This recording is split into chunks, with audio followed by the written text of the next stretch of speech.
அனைவருக்கும் வணக்கம். இந்த வீடியோவில் நம்ம என்ன பார்க்க போகிறோம் அப்படின்னா, இன்னைக்கு நம்ம தமிழகத்தில் 16வது சட்டப்பேரவை கூட்டத்தொடர் முதல் கூட்டம் வந்து நடைபெற்றது. அதில் ஆளுநர் வந்து பார்த்தீங்க அப்படின்னா முதல் உரை வந்து ஆற்றுவார். அதில் என்ன சொல்லியிருக்காங்க அப்படின்னா, அரசு பணிகளில் தமிழர்களுக்கு முன்னுரிமை வழங்கப்படும் அப்படின்னு சொல்லியிருக்காங்க. அது போக தமிழ் வழியில் பயின்றவர்களுக்கு முன்னுரிமை வழங்கப்படும் அப்படின்னு சொல்லியிருக்காங்க.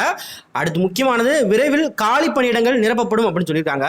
ஸோ இந்த விஷயங்கள் வந்து பார்த்தீங்கன்னா நம்மளுக்கு ஒரு மோட்டிவேஷனாக வந்து எடுத்துக்கணும், ரைட்டா?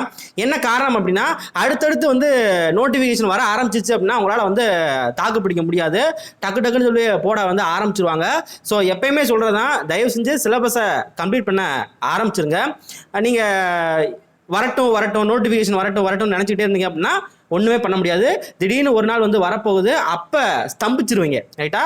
ஐயோ இதை படிக்கவா அதை படிக்கவா, என்ன பண்றது, ஐயோ நான் படிக்கலையே அப்படின்னு சொல்லிட்டு. ஸோ இருக்கிற காலத்தை கரெக்டாக வந்து யூஸ் பண்ணிக்கோங்க. நன்றி.